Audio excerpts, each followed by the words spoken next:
All right, hi everyone. Welcome back to Sharon's Faith Corner, episode 23. I'm super excited about our guest today, Chris, who is going to tell her story and her miracle in just a moment. Just a really quick reminder, this is a free service. It's people with miracles, helping people to have hope. Our goal here is to save lives. And so if you'd like to be part of this project, please message me and I will happily come and meet you on location. I'd like to get as many of these as possible. And so anyway, thank you for enjoying or making this part of your day and also part of your home. With that, I'm going to go ahead and turn this over to Chris. Hi, I'm Chris Sutton. I'm a recovering alcoholic addict, and my miracle story began with tragedy, but turned into a miracle. My children were taken away from me in March of 1990 by the state of Utah because of my drug addiction and the fact that they were being neglected. At the time, I couldn't stop drinking and using, and they were going to take them from me whether I went into treatment or not. And so I turned them over to the state and signed papers away, which is probably the hardest thing I ever did in my entire life. And I went into treatment.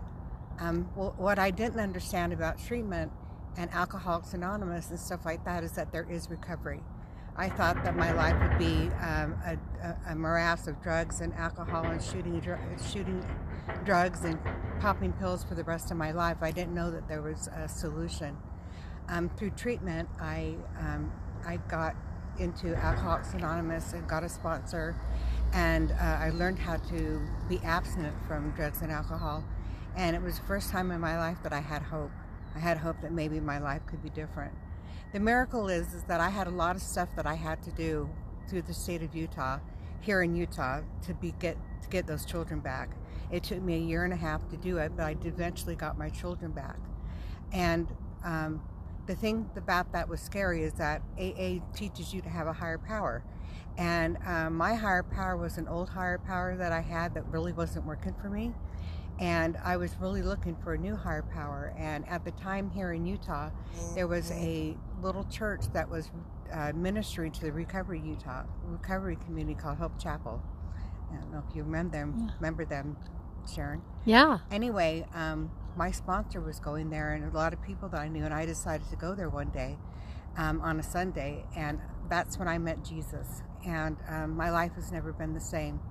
I found a complete forgiveness, a complete freedom, a complete release of shame and guilt, and faith and hope that I've never had before in my entire life over the things that I've gone through. I'd like to tell you that for the next 30 years I was this great alcoholic, and I stayed sober through the whole time, but I didn't. I fell a few times, but every time I fell, God was right there with me to pick me back up and to shake me off and point me in the right direction and tell me, my child, there's a different place for you to go. There's a different path for you to take. And he helped me every single time to do that. Now those children that grew up in addiction are healthy, successful adults. They're doing very well. They are a miracle that they were all three born drug addicted, and it's a miracle that not one of them has any sort of repercussions because of that. They're doing really well. Another miracle is that I've been able to go to school and get degrees and work at jobs, and I'm also going blind, but my vision has gone really slowly, and my doctor says that it's stable right now, and that's a miracle as well too, because they thought I was going to be blind by this time of my age.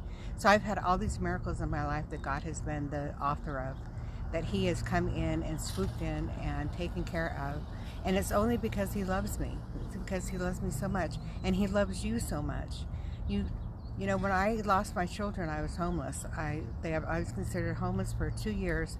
Well, I lived at the YWCA, and I lived at homeless shelters and stuff. But I was able to get back on my feet with the help of God and going to work and all the different people that God puts in my life. and that God will provide whatever you need in whatever time and whatever season that is that you need at that time, to make sure that you can be uplifted and you can have what you need. You're going to have to do some work. I had to do a lot of work. I had to do a lot of work to get my life together, a lot of work to stay clean and sober, a lot of going to AA meetings, reaching out, talking to people, and things like that, but it's worth it. So I just want to encourage you, don't ever give up on yourself. God's never given up on me. I haven't given up on myself, and keep going. Oh, that's wonderful. Ah, that was awesome. I'm so blessed to know this beautiful woman. And thank you, Chris, for sharing that. All right, guys. Well, I hope you have a great day, and we'll see you on the next episode. And please, again, I'd love to hear from you, so please message me. Bye-bye.